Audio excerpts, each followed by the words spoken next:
Okay, well, first of all, describe this. If you could describe for me the situation when you realized that you were going overseas. Where were you when you first found out that? Well, I was in Michigan City, Indiana, as a choir master here for St. Mary's Church, see? And we were called into the Army on October the 19th, 1942, to Benjamin Harrison Camp, Indianapolis. And from there we were transferred to Camp Kilmer in New Jersey. And then from New Jersey we were sent overseas to England. I see. And we were aboard the H.M. Mataroa as a boat, a victory boat thing. And nothing happened in the progress of going overseas, no submarines or anything like that. So we were very lucky not to have to run into anything that would have sunk the ship. We were assigned to the 3rd United States Army in England, and we became the 172nd Medical Battalion. And the Medical Battalion usually takes care of collecting stations, clearing stations, evac hospitals, air evac, and it runs the gamut from the very time a man is wounded in the front lines to the time we get the man back to England, to the hospital in England. And how long does that take? And many times it took only between 4 and 5 hours to take a man from the front lines to England. That's how fast we worked. It all depends on the condition of the wounded. If the wounded was severe, we try to get him as fast to the England as possible so that he could get the proper treatment at the local hospitals in England. And we were awarded the Oak Leaf Cluster by the President of the United States, Theodore Roosevelt, that time, for doing all of this fast work and saving many lives. Our battalion was very good at getting things done right. The man who was in charge of my outfit, we were 20. We were a headquarters detachment of 21 men who supervised the entire progress of all these units they had in the 172nd Medical Battalion. And his name was he was from Hackensack, New Jersey, and I'm trying to think. Curtis, Colonel Curtis. Yeah, Colonel Curtis. So now I'm trying to go back and relive a lot of these things after how many years? Yeah, it's been a while. Since 1945 to the present time, it's quite a few years. Yeah. Well, explain then how you obtained your position then in the war. Well, when I got we went to Camp Barkley, Texas, where we had our maneuvers and everything else, and then we were sent down to New Orleans in that area, and we had maneuvers there and everything else. We learned all the tricks of the trade, whatever we needed to know. We learned in those two groups of things that we did with the Army. From there we went. When we were through with that, we went into pharmaceutical things. We learned about medicines. We learned about how to treat people. We knew about litter carriers and everything else that had to do with medicine. And this was it was quite an education, and even we acted like doctors practically, because we knew just about as much as any man that had to know the basic medicines in order to function properly in the Army. The group, when we got to England, we then became part of the 3rd Army, as I think I mentioned to you, and Patton was in charge of the 3rd Army. Nobody knew that the 3rd Army actually was in England. The Germans never knew that Patton was there, and this made it easier for everybody. Then we finally landed up in just before D-Day, June the 7th. We landed down near I'm trying to think of Falmouth, a little town of Falmouth, which is there's a Falmouth in Cape Cod too, by the way, which is very interesting. And we went. I have this particular map that shows our units. We left Falmouth and came to Omaha Beach let's see, we're trying to find the date. In Normandy, France, on 29th of July. The Third Army was in Normandy, France, on the 29th of July, and still the Germans did not know that Patton was in charge of the Third Army. By the way, the Third Army's code name was Lucky Forward. Lucky Forward was a very, very, very, very interesting name, and we have books and so forth that talk all about Lucky Forward. We were attached to the actually to the 12th Corps of that army. And the 12th Corps was the one that went from Omaha Beach all the way to Linz, all the way down to Linz on the Danube in eastern Germany. Regensburg was the final place where everybody landed up when the war was over. And my outfit was stationed in a little town on the Danube River, by the way. It was called Deggendorf. Now you mentioned along this route here, what were some of your different duties, some of the little jobs that you worked? Well, the duties we had were to make sure that the wounded were brought, wherever the battle was going on, we had to make sure that the wounded were brought in as carefully as possible and treated properly so that we could save lives. Many of the lives were saved because of the various doctors. We had MASH units throughout the outfit. We, as a medical detachment, you know, just the 21 men were always sent out. For instance, my job would be to get in the Jeep and go to the front line and come work my way back to see what we needed in supplies and everything else, medical supplies of all kinds, and to find out how many people were wounded, to bring back the reports. Now those reports that were sent to the headquarters for Eisenhower, he knew exactly just how many people were wounded, how many people were killed, and so forth, and how many were lost in the process. And many men were lost because we never knew whatever happened to their bodies. But it was an interesting thing, and I certainly wouldn't want to go through it again. But it just proves that wars do nothing for anybody. Wars are terrible. But as you know, you heard many things about the Battle of the Bulge and so forth. At that one time when the Battle of the Bulge was probably in the forests and everything else, and they were surrounded. The Falaise Gap was another place. Had the First Army, which was run by Montgomery from England, had not wanted the gasoline, which we did not in the Third Army, we could have limited the war to about 6 months less. Unfortunately, Montgomery took the gasoline, and here we were stranded in no man's land, you know. You were asking me about Christmas, what we did at Christmas time. Well, we were very fortunate in some instances. One time we were in a little town called Chemery-le-Doux, a little French town, and we were in a schoolhouse, E-C-O-L-E, École it's called, the schoolhouse. And we found a little Christmas tree. We put our own trinkets up, and we gave out whatever gift we had, like cigarettes and so forth, to each other. And every now and then somebody brought in a good bottle of wine, so we had some good wine for Christmas time. But that was some of the things we did. But everything was done as fast as we moved.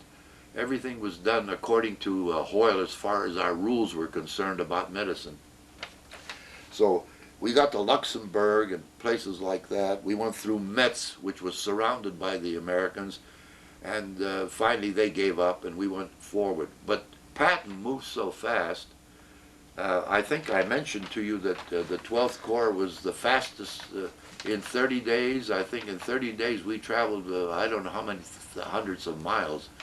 They were going so fast that had they been allowed to have more gasoline, they would have ended the war, you know, much, much earlier than it did. Let's talk about that. Yeah. Describe the moment when you finally got to meet Patton.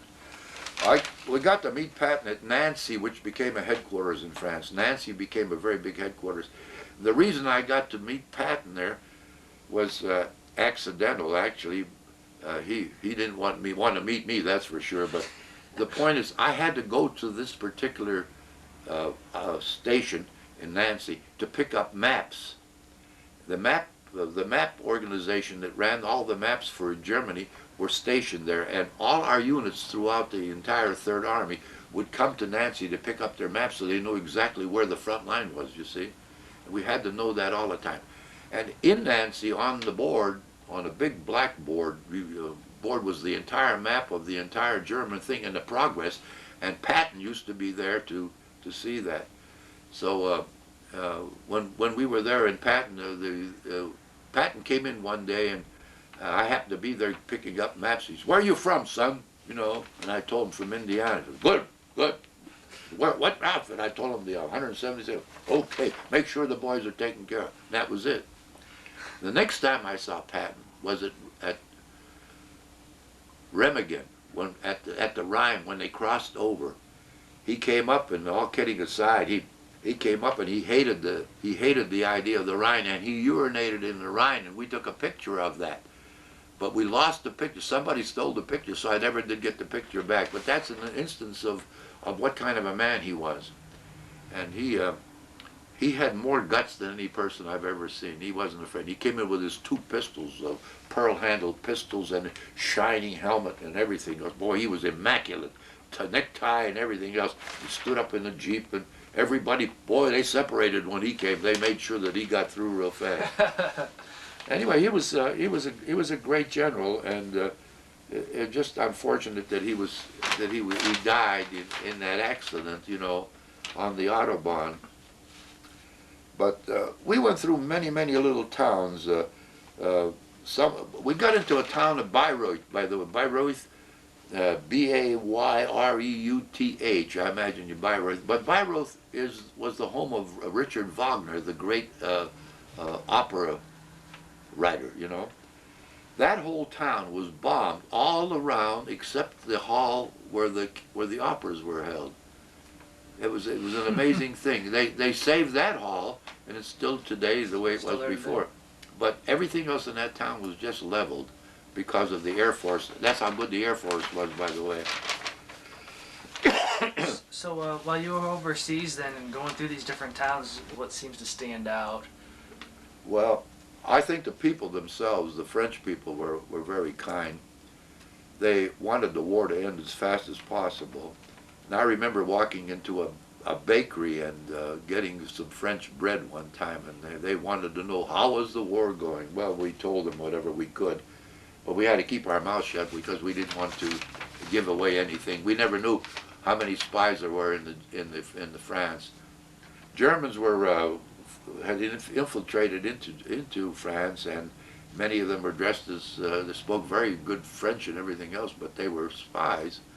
As I'm sure the Americans had them in Germany too, the same way.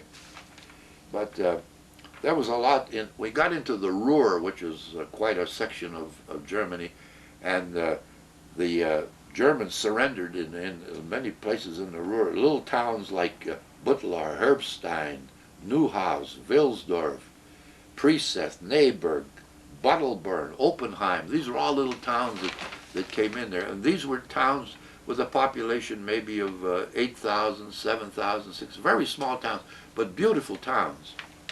Beautiful towns. And Luxembourg was a great town to be in. And we went through, like for instance, we went to church in Reims, in the Cathedral of Reims, which is, you know, tremendous, and also the Cathedral of Chartres, which was another great place. And we never got to Paris because our line was always south of Paris when our Third Army moved south of Paris. And we moved all the way down to Linz, L-I-N-Z, which is on the Danube. That was way down in the east. And I ended up, with our outfit, we went to a city called Mauthausen, and I think you took some pictures of the bodies and so forth of all the Jewish people that were interned there. They had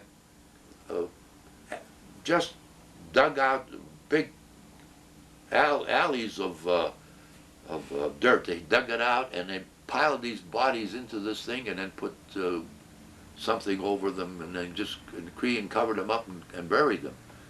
And there were hundreds and hundreds of bodies piled up. Our job in many cases when we got into some of these camps like Mauthausen was to give people shots against typhoid because they were so congested. Most of these people were emaciated Their bodies were very thin. They hadn't eaten. Sometimes there were three people sleeping in the same bunk, just to get rest. And food was limited, medicine was limited. So when we got there were many people who died on us before we had a chance to really get to them. Well, Grandpa, how was this?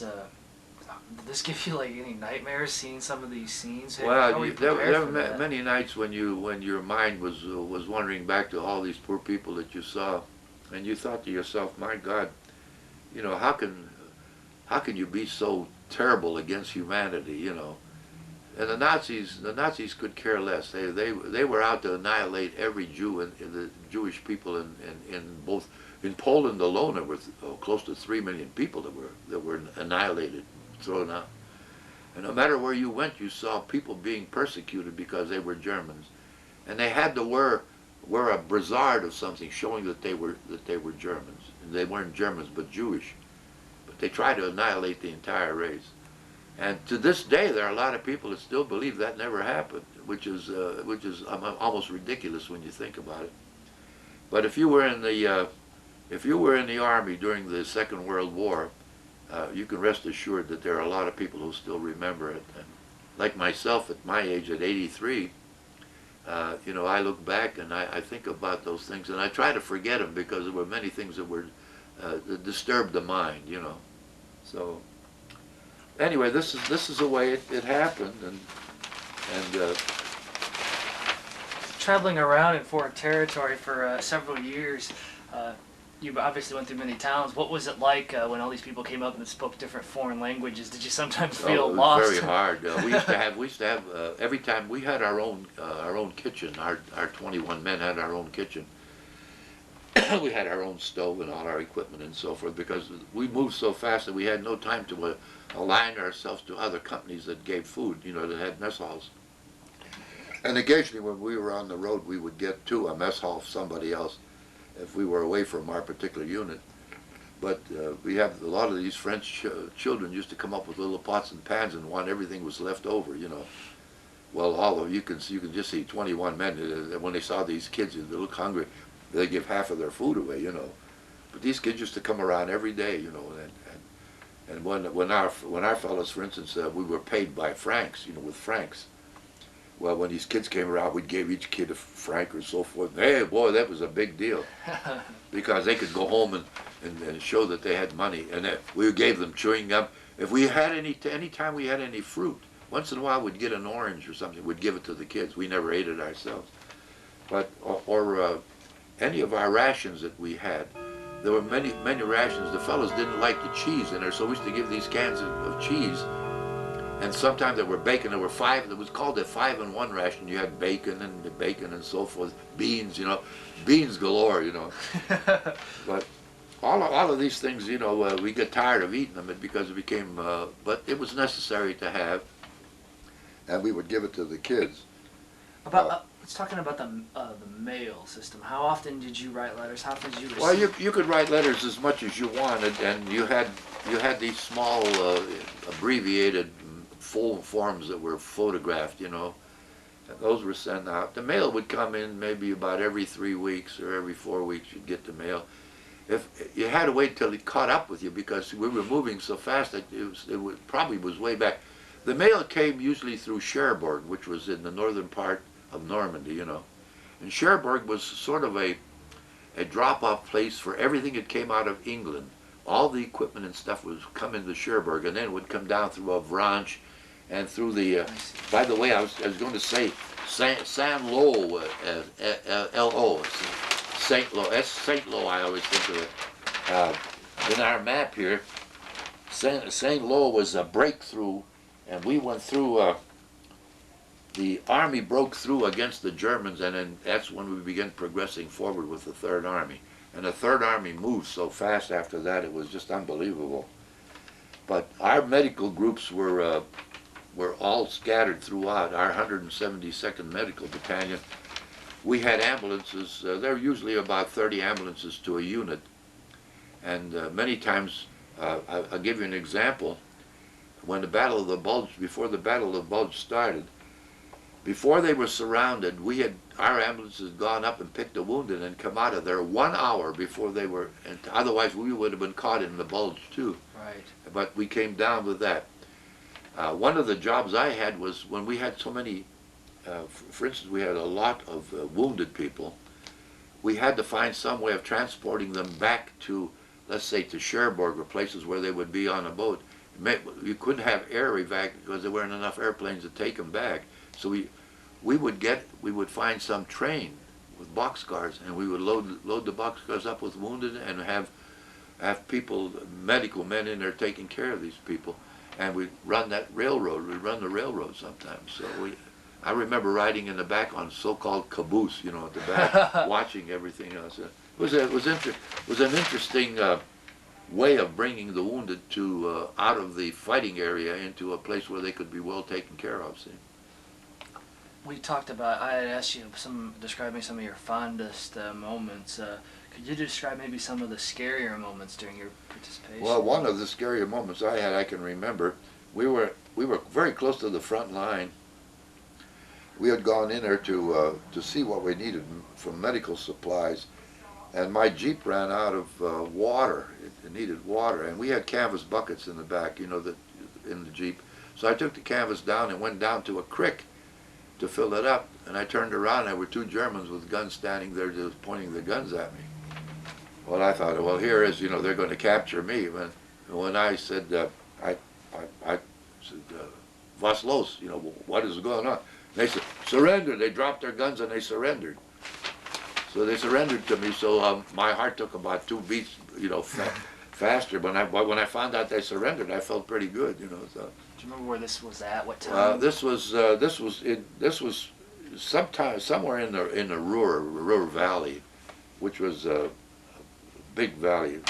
Saar, the SAAR, Saar pocket in those places, Ruhr Valley, and Ardennes, the forest of Ardennes. I remember going through that in the Black Forest. They call it the Black Forest, and you'd go through these dense woods. And in the wintertime, it was just horrible because the weather was tremendously cold. It was, you know, 15, 20 below zero. And a lot of our infantrymen had to walk. They had frozen feet, you know, and everything else, frozen fingers and frozen feet because they had to walk. And most of them didn't have any trucks to ride in. They had to walk.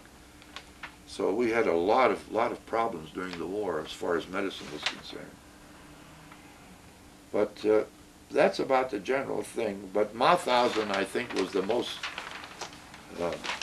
heartfelt thing that I ran into because I saw so many people that were being neglected by, you know, because they had no food and no medicine and so forth. And the Nazis had really done a bad job of treating them. Many of them had been put into gas chambers and everything else. But Mauthausen was the last one on the bill. Like, oh, another thing that I can remember, we were in a town of Spandau after the war was over. Many of the Germans who were captured, the big shots, you know, you name them, they were sent to Spandau, to this prison. And we had to go in and give them shots. And they thought we were trying to eliminate them from the world, you know, we're giving them, but actually we were giving them typhoid shots because we didn't know what happened. Many shots. We tried to protect them against being, before they went into trial. Nuremberg was the headquarters after the war where all the trials were heard. And I came from, my hometown was in Pittsburgh, Pennsylvania, and I was very, very proud to know that one of my judges in Pittsburgh, a Judge Michael Musmano, was also one of the attorneys at Nuremberg, and he was my next door neighbor when we lived in Pittsburgh.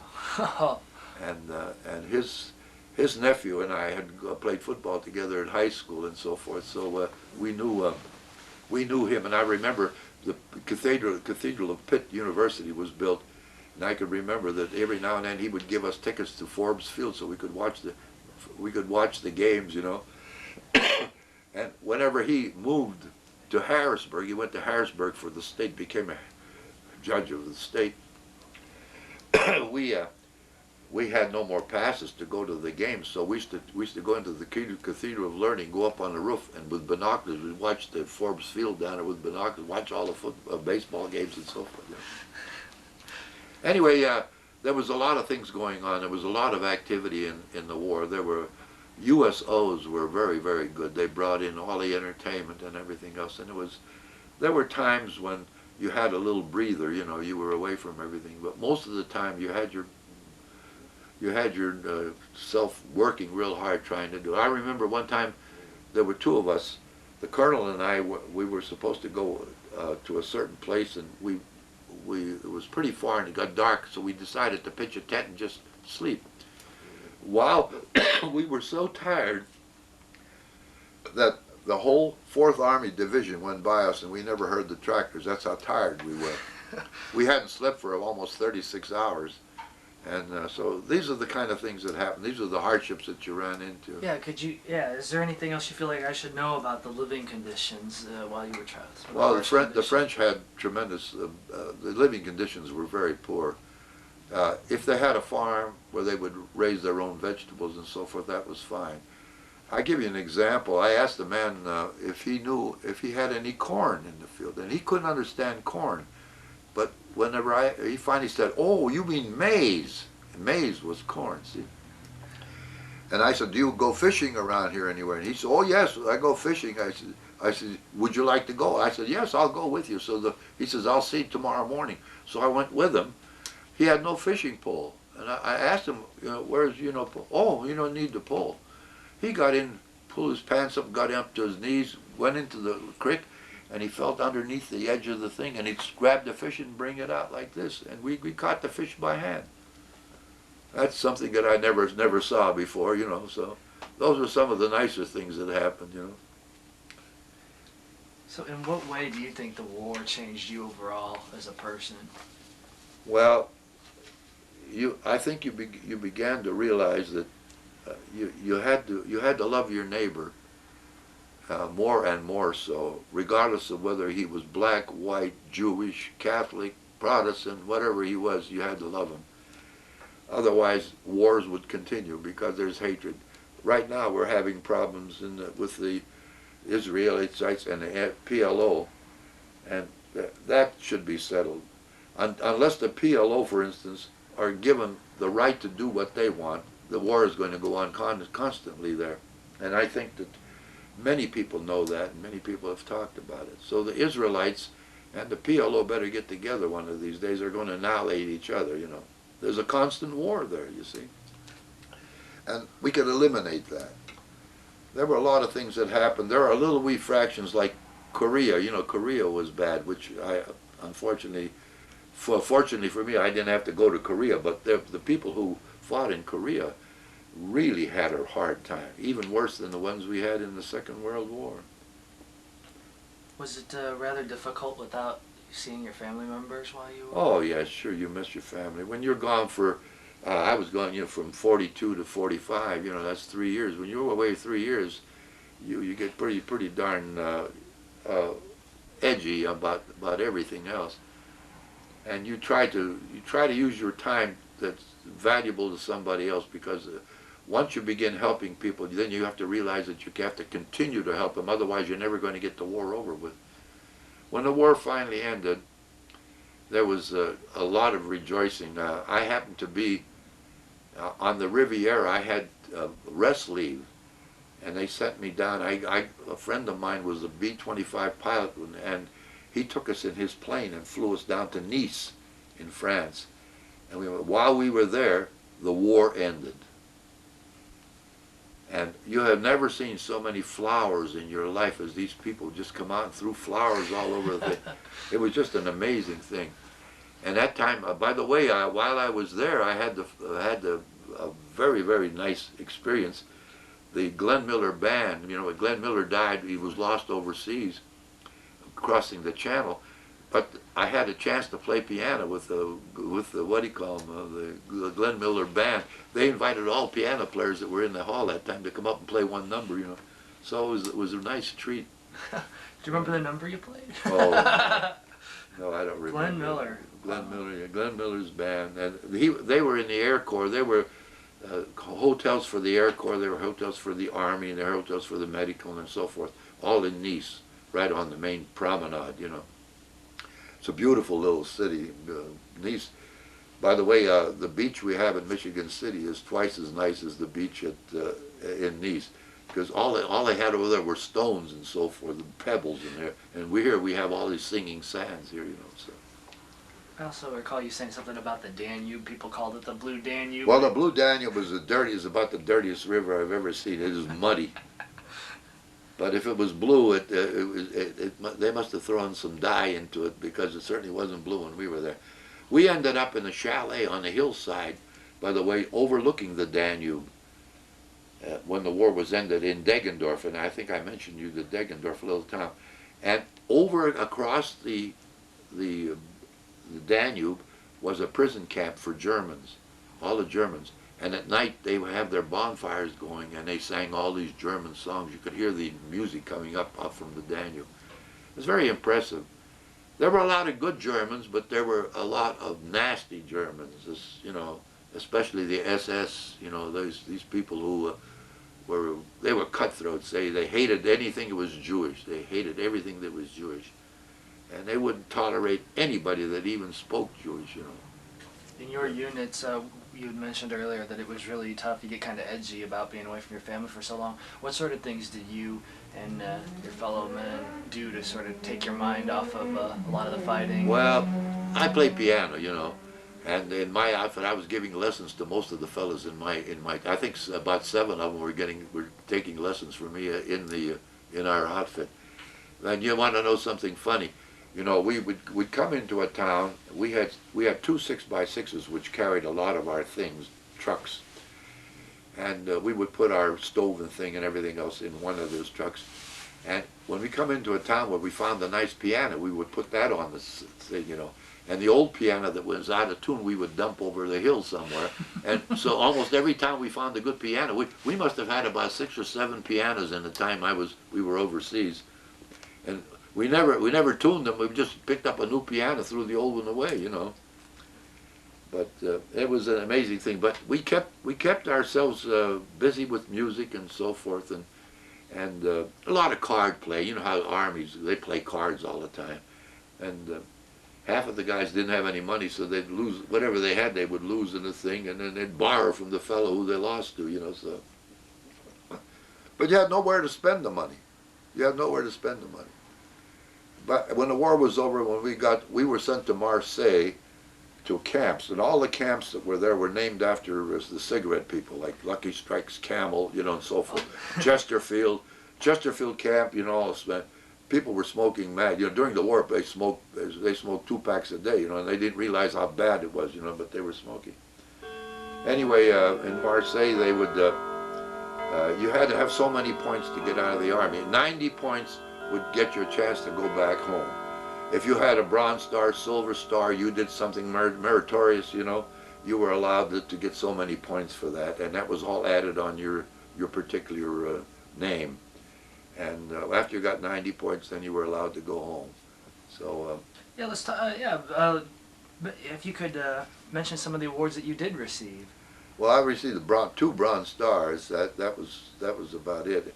And I think each one of those gave me another 25 points or something like that, so there was roughly about 50 points there.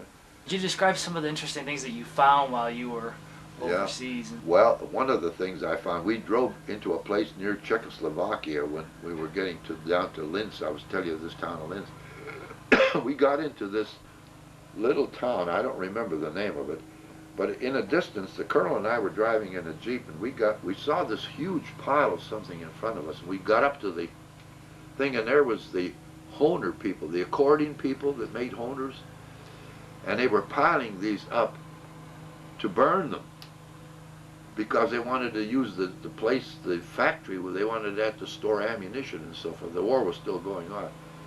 I asked the sergeant who was in charge of burning all these. I said, can we take some of those? Sure. So I picked up 3 accordions. We put them in the Jeep. We took them back, and we gave them to 2 fellas in my outfit. We had 3 fellas playing accordion. We drove everybody crazy for about 2 months, you know.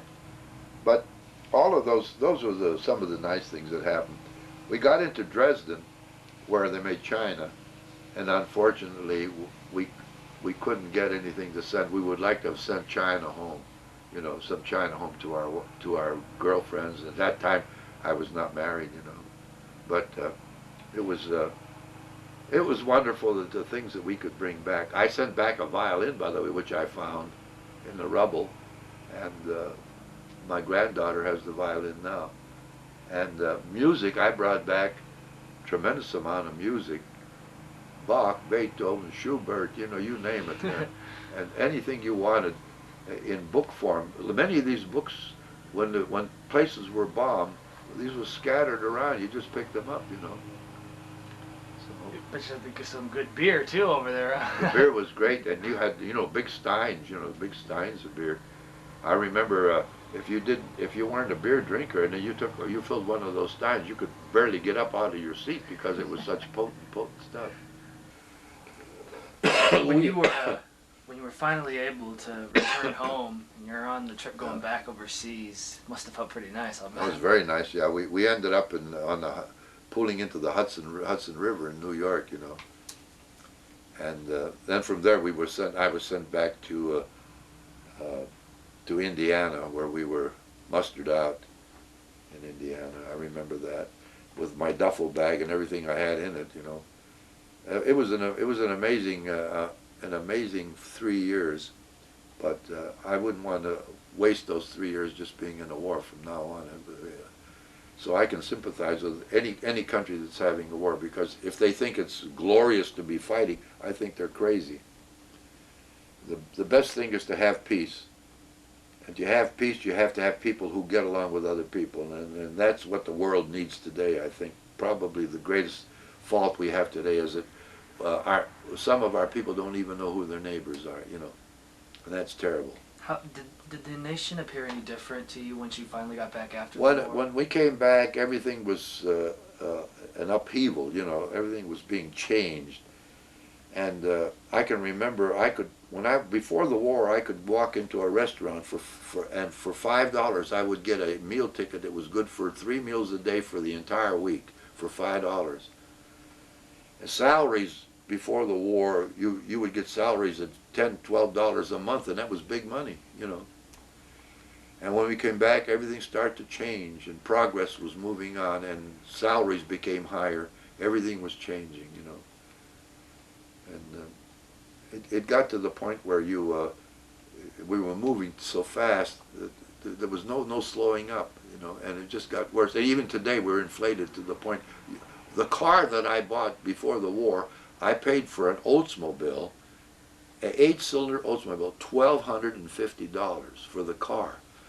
That same car today, if you were to buy it, would be around $40,000. So you can see how we've inflated and so forth. In your opinion, then, eventually the United States dropped the atom bomb on Japan. I was just curious as to... I think Truman did the right thing. I think it was necessary to stop. Otherwise, I would save maybe 50, 60,000 people ourselves when that happened. But the Japanese brought this thing on themselves after Hawaii, the thing in Hawaii, you know. That they brought that on. Unfortunately, it had to be the people that were killed, not the people who created all this problem. But the whole town, like Nagasaki and everything, was wiped out. You know, Hiroshima. And, you had mentioned also that everything was changing once you had gotten back. Are you speaking in terms also of like technology, television? Oh yeah, television. You know, television came in after the war. It was a big thing, you know, and everything was poor. You had poor reception and everything else, and all of a sudden it getting better and better and better. And today, I mean, it's amazing what you can do. Now we're running into things that are so new, and in the next 10 years, we're going to see a complete. Pretty soon, you'll be able to pick up a phone and you'll be talking face to face with the man you're talking to. This is what's going to happen.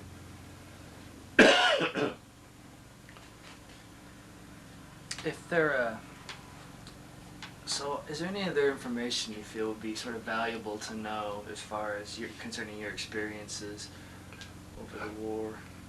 Well, any messages you'd like to pass on to there high are school so students? many books that have been written. You know, if your home library, if you go to your library and just ask for books on the Second World War, you can find almost any answer that you want. and there are philosophical books and books on how it changed the world and everything else.